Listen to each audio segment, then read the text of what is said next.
Right, welcome back. Number 26, Phase 3, Bandit Daft Project. Welcome back to the Delboy's Garage.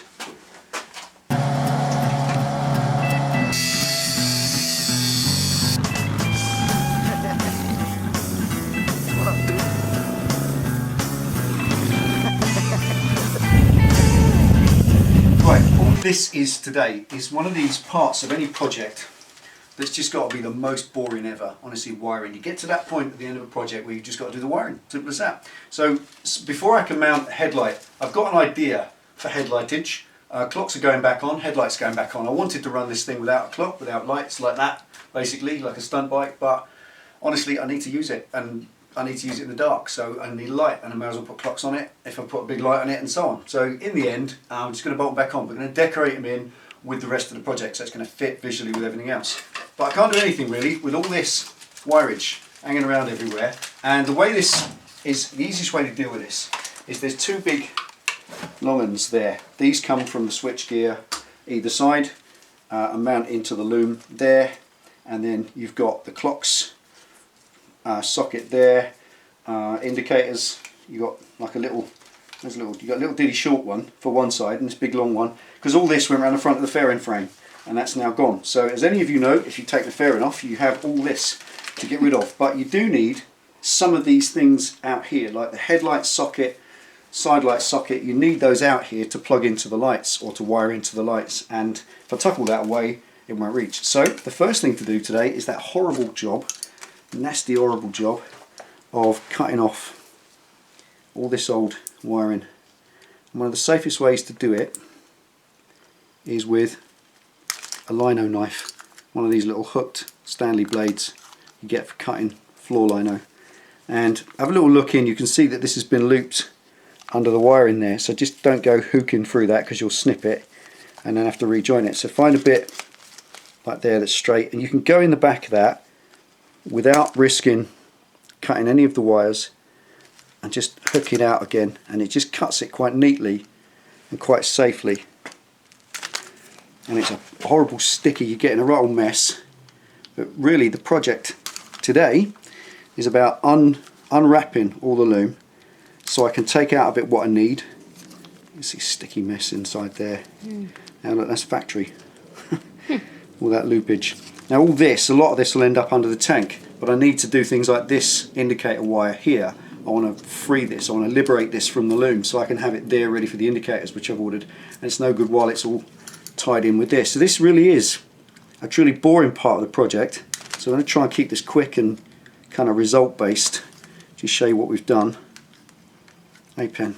I'll make you a cup of tea while you carry on. Oh yeah, you know what I like. Right, I'm going to crack on with this while Penny makes a cup of tea, and I'll show you what we look like. We'll be back in a bit. In a bit. So there it is. This is as any of you have done this, it really is. All this wiring is sticky like you won't believe. It's horrible. So what I managed to do is liberate about 6 inches more wire of the one side of the indicators. What is that? Offside indicators. So when you see them in the loom, they're often spliced there. They're already at the factory, they're spliced in with another wire into the loom, so you can't liberate that any further back than there, but that was taped in right down to there with just a little bit sticking out, so that gives me loads of extra wiring to play with when I rewrap it. And all I'm doing is rewrapping it in regular soft insulating tape just to make it as tidy as possible but as convenient as I can. And there's the headlight wire and side light, which again was right down to there.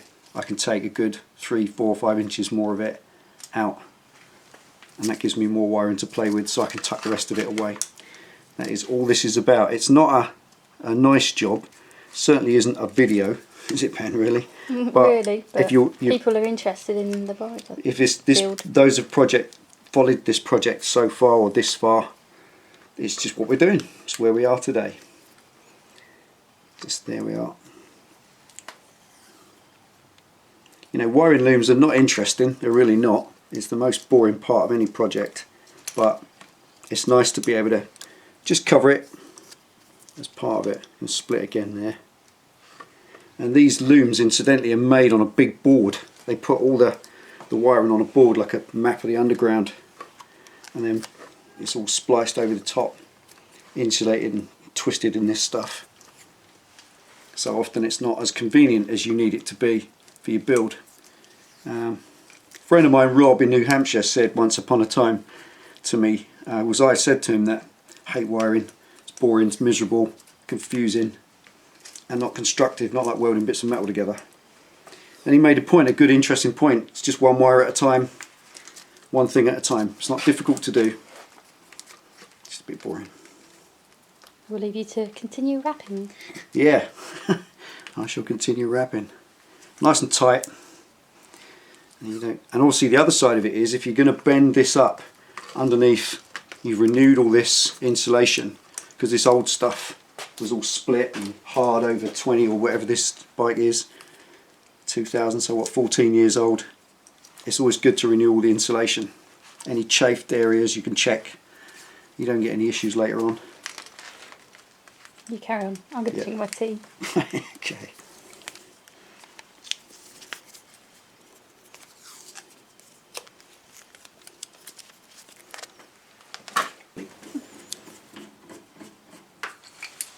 Right, tank off now.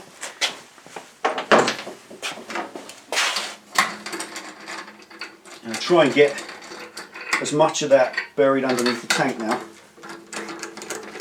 as possible. Looking as neat as we can. Right, just giving some extra waterproofing on this loom where it's going to be exposed. Just literally using this tape. It's not going to be completely watertight, but it's better than leaving all these wires exposed. Now that's it. There we go. Right.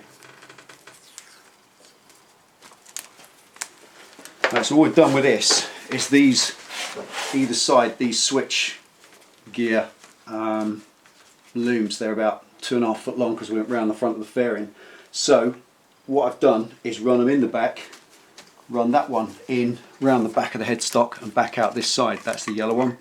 The black one is that side, so it goes in and round. So it's just rerouting really. And then when you get down the back here, there's a lot of room underneath here in front of the coils.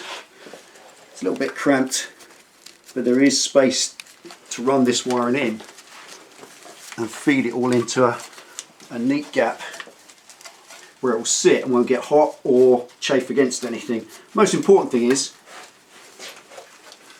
not making sure that it's not going to rub on anything as you turn the steering. Obviously you're turning that steering over and over again, so making sure it's not rubbing at any point where it's going to short out. It's a bit of faffing about, but I'm sure if any of you guys have done this, you know exactly what it's like. There we go, that one goes in nicely. There's a little flasher units under there, which it just sits neatly under that, tucks nicely under there with a little fold in it.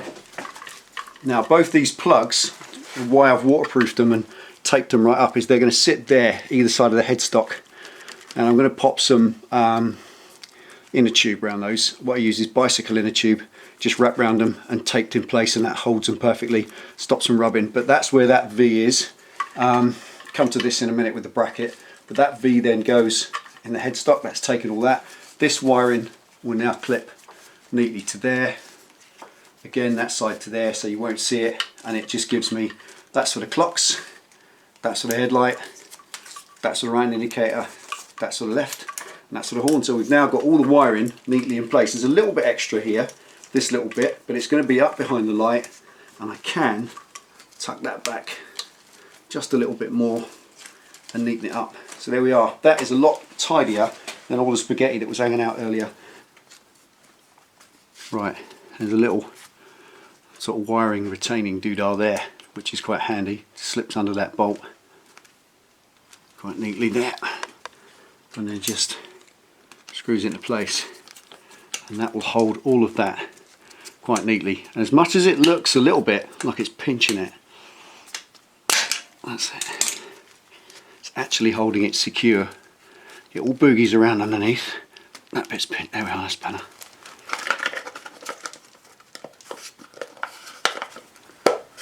And there we are. Never would have known it.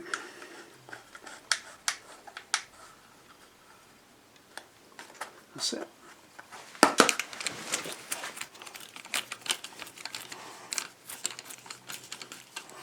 Now that's obviously had extra stuff. There's extra wiring under this clip now. The clip wasn't made or designed for that much wiring to be underneath it, so it's going to be a bit tight now. What you do is just bend it out a little bit. Give it a bit of slack. There we go. So that all boogies around in there quite nicely. None of it's tight whatsoever, but it's all held completely neatly. Completely neatly. There we are. Just pop that back in. I'm going to stick these in because I might screw them later on. But just for now, I'll do.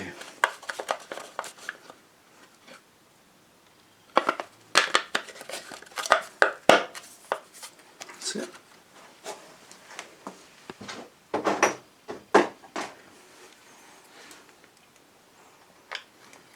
Messy old job, but there we are. Just a couple of these adjustable wiring clips from the original loom, just to hold it together.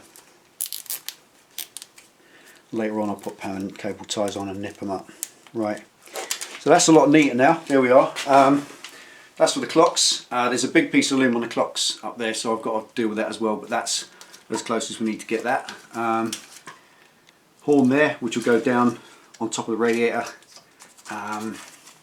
Headlight, side light, left hand and right hand indicator. So all of that, actually the indicators I've ordered have got about 6 inches of wire, so that will be absolutely fine to connect there. So that's it. Everything is as neat as it needs to be. Now it brings me to this. Right. Ever since I can remember in my toolbox, I've had this thing. This is a little aluminium bracket, which I forget, one of you might know, one of you Bandit lovers might know. But this has been around since I had my GSXI 11, which I took the fairing off as well. And it's an aluminium bracket made out of 1/4 inch alloy. They're just all welded up. You can buy them as a product. And obviously the purpose of them is they take up residence on these two mount loops, which they're designed to work by bolting straight on there. And the idea is you bolt 2 bottom mount headlights on, so you put twin lights on your Bandit or your GSXR, and that's where they come from. They were just a product. I haven't seen these for sale for a long time. They probably still are for sale, probably because I haven't looked, but I'm going to use that. It's not going to look like that. Obviously I'm going to patina it in with everything else, with scrim or whatever, but just for now, that's going on there.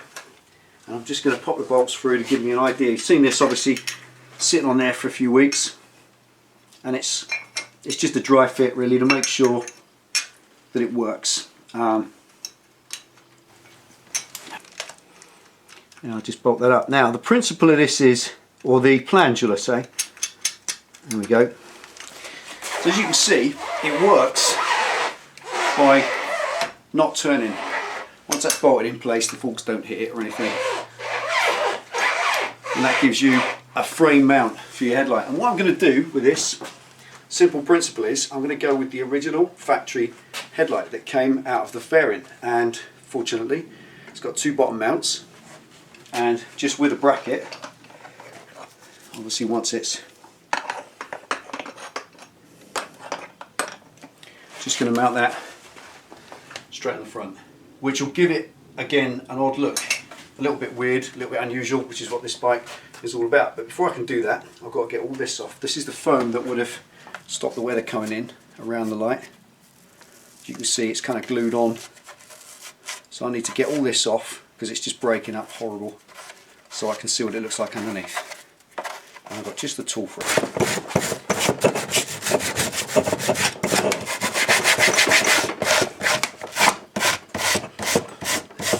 Foam is so knackered, it's just breaking up like dust.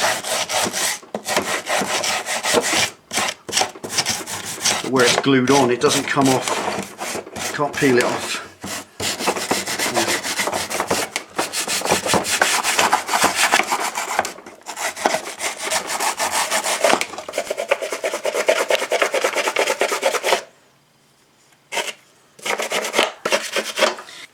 Right, so there we are. That's that cleaned up. Do think that's the best choice. I think a little girly round headlight wouldn't probably work. Twin headlights, well, it's done definitely. Your mama's got twin headlights on a Street Fighter. It's just so common. So I wanted to do something a bit different. That's kind of a bit common now, isn't it? A bit current. You look at all the current batches, certainly Kawasaki's, they've got that aggressive transformer kind of front, and I think that's quite good. That was the original light out of the Fairy, so that will simply go on there. It mounts quite nicely to that bracket on there. All the plugs match, all the plugs will just plug straight in. All I've got to do is make a bracket to go from the bottom of that to that bolt there. So it's just literally fabricating a couple of brackets, and that will be the next video, because I think that's it from Yeah. So there we are, that was it. It's a little bit of a further video really, nothing that interesting. Unfortunately wiring's one of them subjects that's just boring, miserable, it has to be done. But there we are, we have done a nice job of it. It's in there now, it's safe and secure. There's a little bit more tidying up to done. Once the clocks are on and the lights on, then obviously the final job will be to just tuck everything out of the way so you can't see any wiring if possible at all. But we can't do that until we get the stuff on. Okay, so there we are, that was number 26? 26. 26, take it easy, ride safe, thanks for watching, see you next time.